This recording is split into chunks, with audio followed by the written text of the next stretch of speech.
আচাৰ্য চাণক্যই চন্দ্ৰগুপ্ত মৌৰ্যক অখণ্ড ভাৰতৰ ৰজা হিচাপে প্ৰতিষ্ঠা কৰি বিশাল সাম্ৰাজ্যৰ প্ৰজাসকলক মাৰ্গদৰ্শন কৰিবৰ বাবে যিখন নীতিগ্ৰন্থ ৰচনা কৰিছিল সেইখনেই হ'ল চাণক্য নীতি। যদিও চাণক্য নীতি আজিৰ পৰা বহু হাজাৰ বছৰ আগতেই ৰচনা কৰিছিল, তথাপিও সেই নীতিসমূহ তেতিয়াৰ সমানে সমানে এতিয়াও প্ৰযোজ্য হৈ আহিছে। এই নীতিসমূহে যিকোনো ব্যক্তিৰ জীৱন পৰিৱৰ্তন কৰাত সহায় কৰি আহিছে। আজিৰ খ্যাতনামা ৰাজনীতিবিদ, অৰ্থনীতিবিদ কিংবা কূটনীতিবিদসকলে চাণক্যৰ সেই মহান নীতিসমূহ অনুকৰণ কৰি বিভিন্ন সমস্যা সমাধান কৰিবলৈ সক্ষম হৈ আহিছে। নমস্কাৰ বন্ধুসকল, মই গিৰিনে আপোনালোকক নতুন এটা ভিডিঅ'ৰ সৈতে gnatoz-লৈ স্বাগতম জনাইছোঁ। এই ভিডিঅ'টোৰ আগতেও মই চাণক্য নীতিৰ ওপৰত ভালেইকেইটা ভিডিঅ' প্ৰস্তুত কৰিছিলোঁ আৰু আপোনালোকৰ পৰা যথেষ্ট ভাল সঁহাৰি পাইছিলোঁ। বন্ধুসকল, ডেছক্ৰিপশ্যনত লিংকসমূহ শ্বেয়াৰ কৰি দিছোঁ। যদি আপুনি এতিয়াও ভিডিঅ'সমূহ চোৱা নাই তেন্তে এবাৰ চাব বুলি আশা কৰিলোঁ। আহক দেৰি নকৰি আমি ভিডিঅ'টো আৰম্ভ কৰোঁ। আজি আলোচনা কৰিবলৈ লৈছোঁ চাণক্য নীতিত কৈ যোৱা কেইটামান সূত্ৰৰ বিষয়ে, যিকেইটা আপোনাৰ জীৱনত বহুত গুৰুত্বপূৰ্ণ হ'ব পাৰে। প্ৰথম সূত্ৰটো হৈছে বেলেগৰ ভুলৰ পৰা শিকক। মানুহ মাত্ৰে ভুল হোৱাটো স্বাভাৱিক। আচাৰ্য চাণক্যৰ মতে মানুহৰ জীৱনত হোৱা ভুলবোৰ বেলেগৰ পৰা শিকিবলৈ চেষ্টা কৰিব লাগে, কাৰণ আপুনি নিজে ভুল কৰি তাৰ পৰা শিক্ষা লোৱালৈ আপোনাৰ জীৱনৰ আধা বয়সেই শেষ হৈ যাব। বেলেগৰ ভুলবোৰৰ পৰা শিকাৰ সমানে সমানে গুৰুত্ব দিব লাগে, যাতে আপোনাৰ জীৱনত এনেকুৱা ভুল কেতিয়াও নহয়। ২ নম্বৰ নীতিটো হৈছে মানুহ বেছি সহজ সৰল হ'ব নালাগে। যেনেদৰে হাবিৰ মাজত পোন গছডালক সদায় প্ৰথমে কটা হয়, ঠিক সেইদৰে সহজ সৰল ব্যক্তিসকলো বেলেগ ব্যক্তিয়ে নিজৰ কামত ব্যৱহাৰ কৰিব বিচাৰে। পৰিস্থিতি অনুযায়ী মানুহ কঠোৰ হোৱা খুবেই প্ৰয়োজন।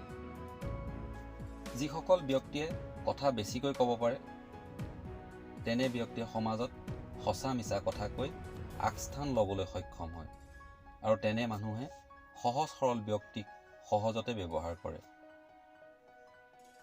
পৰিস্থিতি অনুযায়ী দুআষাৰ উত্তৰ দিবলৈও শিকক, কিন্তু ভদ্ৰতা চেৰাই কেতিয়াও নাযাব। বন্ধুসকল, আপুনি দৰকাৰ অনুযায়ী মাত নামাতিলে মানুহে আপোনাক আৰু বেছিকৈ ব্যৱহাৰ কৰিব। ৩ নম্বৰ সূত্ৰটো হৈছে চাণক্য নীতিৰ মতে প্ৰত্যেক সম্পৰ্কৰ আঁৰত এটা স্বাৰ্থ লুকাই থাকে। এইটো অপ্ৰিয় হ'লেও সত্য। আপোনাৰ লগত কিবা স্বাৰ্থ নাথাকিলে আপোনাৰ বন্ধু বান্ধৱ আত্মীয় স্বজনে আপোনাৰ লগত সম্পৰ্ক বজাই কেতিয়াও নাৰাখে। লক্ষ্য কৰিব, একেজন বন্ধু বা আত্মীয়ই আপোনাৰ লগত স্বাৰ্থ শেষ হোৱাৰ লগে লগে এটা খবৰ ল'বলৈও সময় নাইকিয়া হৈ যায়, কিন্তু সেই একেজন বন্ধু বা একেজন ব্যক্তিয়ে স্বাৰ্থ সিদ্ধি নোহোৱালৈকে আপোনাক দিনটোত 10 বাৰ খবৰ কৰিব। 4 নম্বৰ কথাটো হৈছে যিকোনো কাম কৰাৰ আগতে সদায় নিজক 3টা প্ৰশ্ন কৰিব লাগে। 1. মই এই কাম কিয় কৰিব লৈছোঁ? 2. এই কাম কৰিলে মোৰ কি হ'ব? আৰু 3. এই কাম কৰিলে মই সফল হ'ব পাৰিমনে?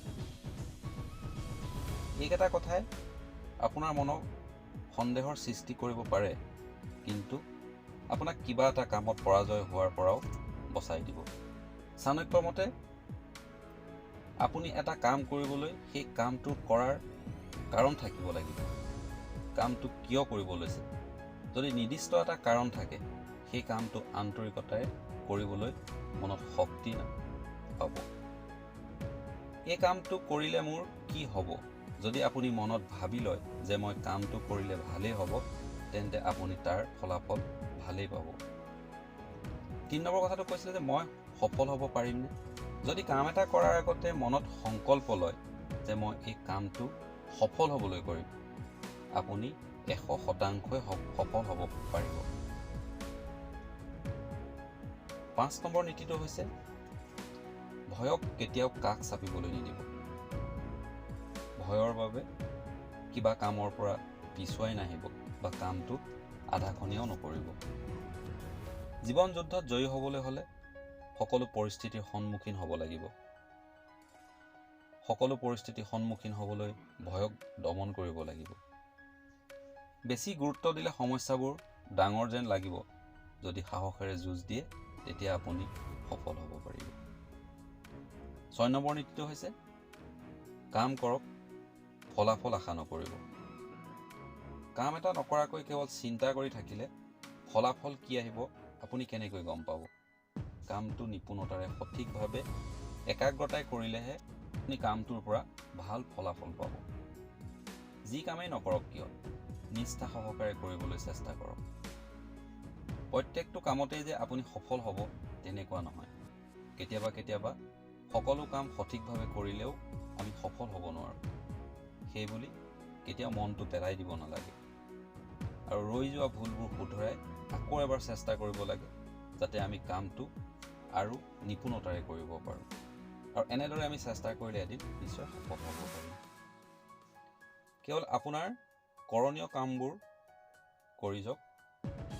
ফলাফলৰ ভয়ত কেতিয়াও এনেকুৱা কাম নকৰাকৈ নাথাকিব, কাৰণ কৰ্মই সদায় ভাল ফলেই দিয়ে। বন্ধুসকল, কথাখিনি যদি আপোনালোকে শুনি ভাল পালে তেন্তে এটা লাইক আৰু শ্বেয়াৰ কৰি দিবলৈ নাপাহৰিব। আগলৈ এনেদৰে মটিভেশ্যনেল আৰু ইনস্পায়াৰিং ভিডিঅ' পাই থাকিবৰ বাবে চেনেলটো ছাবস্ক্ৰাইব কৰি ল'ব। Stay motivated. ধন্যবাদ।